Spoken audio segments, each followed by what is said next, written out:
Bismillahirrahmanirrahim. Today we'll discuss gas and vapor, further gas and vapor analysis. We have three instruments being used. First of all, the gas chromatography and mass spectrometry. Both of them are versatile techniques, means that it is widely in range of doing many things. It measures the concentration of anesthetic agents and other gases in a mixture commonly employed in laboratory work. Chromatography means light and color, where mixture of dyes are being poured in a column, as you can see. This column made of calcium carbonate. They are poured from a glass, as we can see. We call this movement from the gas to this column the mobile phase. And the components of the dyes are being separated according to their solubility between the mobile phase and the supported phase, and they are being later on separated and released from, as we can see from this cup.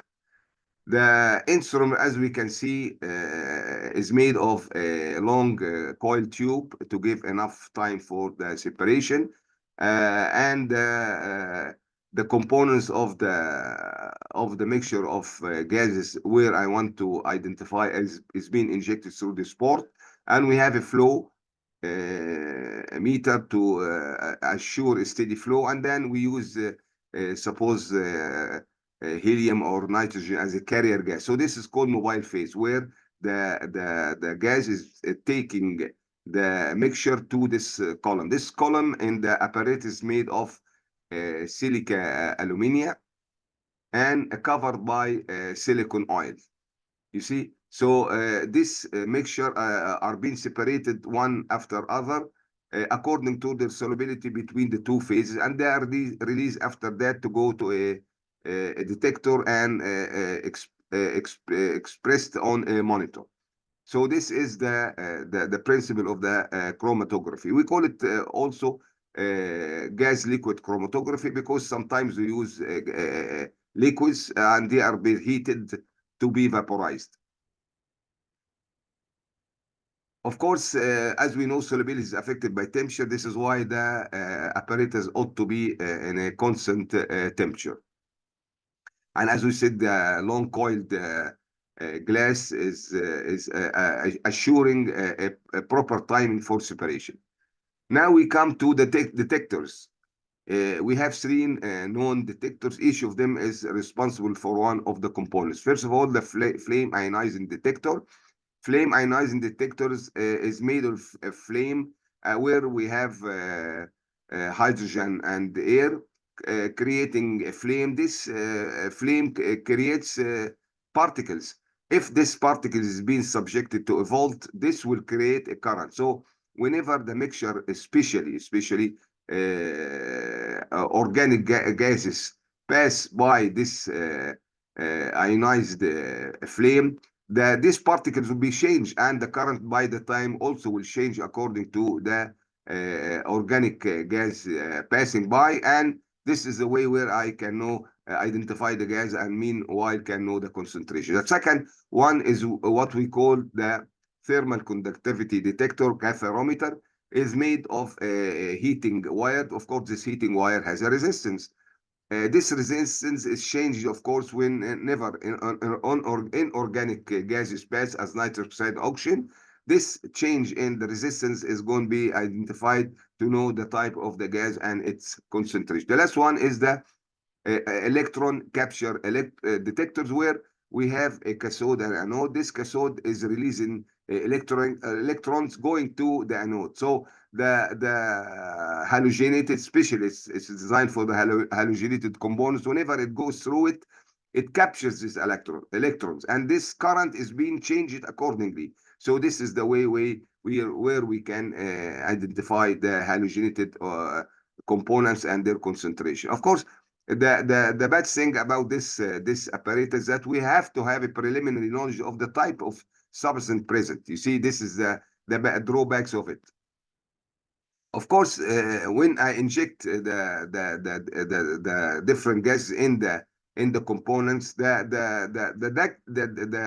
the gases are being released one after other according to what we call retention time. Retention time is the time where each of them is being released after a special time. So suppose we have peaks, as you can see from this detector, we have peaks. Each peak of them is correlated to the substance accordingly. So I know that, and I know that after suppose 4 minutes, oxygen is being released. After 6 minutes, nitric oxide is released, and so forth. So we have peaks. All these peaks are being referred to a referral chart. What's the meaning of that? That I know that after suppose 4 minutes, oxygen is being released. So I compare this height with the peak of the one that was released.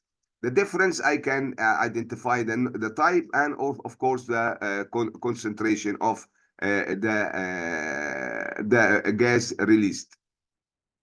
Of course, the good thing about it, it can identify very little amounts as that present in the theater for pollution. And we can measure, of course, barbiturate, phenothiazine, and so forth.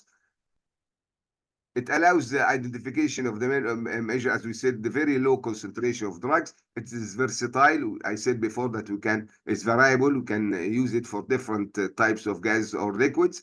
The disadvantage that continuous analysis is impossible, and you must have a detail about the gases present.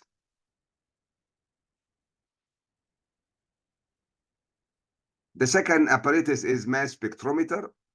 As you can see from the drawing, we have a chamber where the mixture of the gases as are present. Of course, also we ought to have a preliminary knowledge about the components of the gas. So this we have, as we can see, the components is being pumped to a room, and this pump releases the molecules one after other through a port. This port is being subjected to electrons from the cathode and anode. It's going to be ionized, you see, and then it will pass by what we call focusing and accelerating plate. These plates are adjusted accordingly to make the required gas I want to pass, you see. So, and it will reject the others. So this required gas will pass through this port and will be deflected by the magnetic, as you can see in magnetic. This deflection, of course, is correlated to the mass. The heavier one are being in the downward pass, and the a light one will be in the upper part. So there will be the required gas ionized will pass through a special detector according to the focusing and the accelerating plate. It will guide these electrons to this detectors. This is how we identify different types of the electrons of the gas. I'm sorry. We have an alternative that we quadrupole electrodes, or 4 electrodes electrically charged are instead of the magnet, or the same way as we used before. This electrically charged rods is adjusted to pass the required gas where I want to be detected and identified.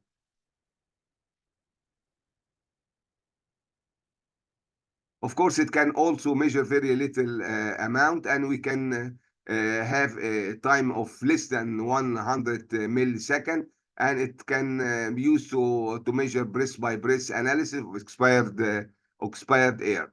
Now we have another techniques of vapor analysis. We have 1 and 2. The first of all is solubility of anesthetic in anesthetic agent in oil. So we use this solubility of oil.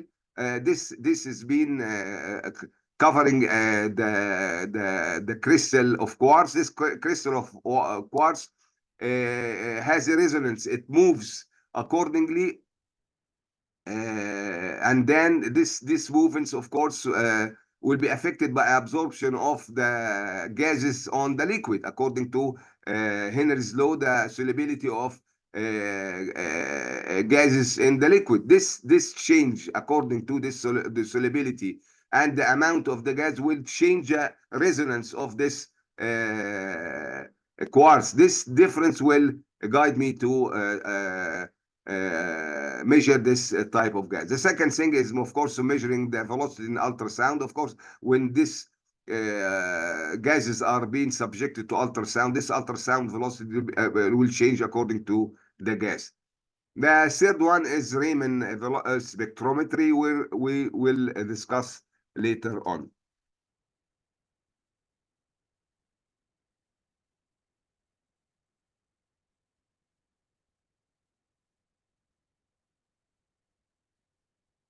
Electromagnetic waves, whenever they are subjected to molecules, either the molecules scattered this radiation, where the energy of scattering radiation equals the incidence of said radiation is completely scattered, or the molecules absorbs all the radiation as CO2 absorb infrared radiation. The third one, which is the Raman effect, there is some sort of partial absorption between both the molecules and the radiation. Sometimes that's not the case. The molecules scatters more than the absorbed radiation. So the Raman, as you can see, is made of it is we call it a weak response, because only few radiations are being absorbed by the molecule.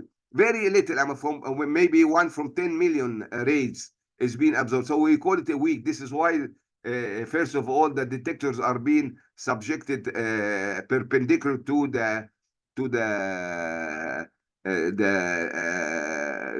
light of the helium neon, because the response is weak. So it's made of helium neon as a laser source. It must be strong light, because as we said, it is a weak response. This is being subjected between two mirrors to go and through to and fro, back and then to make it stronger. And it's subjected to 8 detectors. Now this figures only shows 2 detectors. The detector is made of a filter and is made of a photodetector. This photodetector is a processor where the light absorbed is being shifted to electricity. This electricity has been displayed on a monitor. This is why we call it a photoelectric. So whenever the light of laser passes by the different types of detector, each detector is concise with the type of special gas.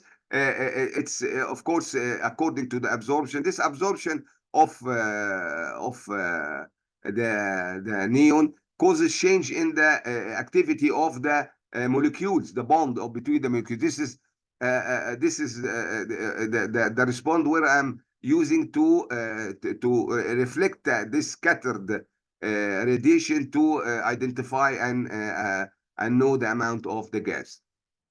Of course, this heat may decompose the components, releasing the other particles. So they must be removed by a pump, and at the same time we have a dry subject inside to remove water. So we have, of course, different inhalation anesthetic use. The 3 common used inhalation anesthetic, where they are hydrocarbons. So the hydrocarbon bond is the response of it is high. It reflects in a good way. So the problem that it cannot differentiate the 3 types of the inhalation anesthetics. So we ought to also identify the different individual concentration of agent must be still used apart from the hydrocarbon bond. You see, so the differentiate between the different types of the anesthetics. This is Raman. He's an Indian chemist, and he is winning the Nobel Prize, as you can see from the picture. And this Raman effect was being used in Massachusetts to identify epidural space. Also, the Raman effect, as we can see from the figure, it is used to identify pathology in the brain. And as we said before, it is being used breast to breast to analyze the expiratory gas. So I'm trying to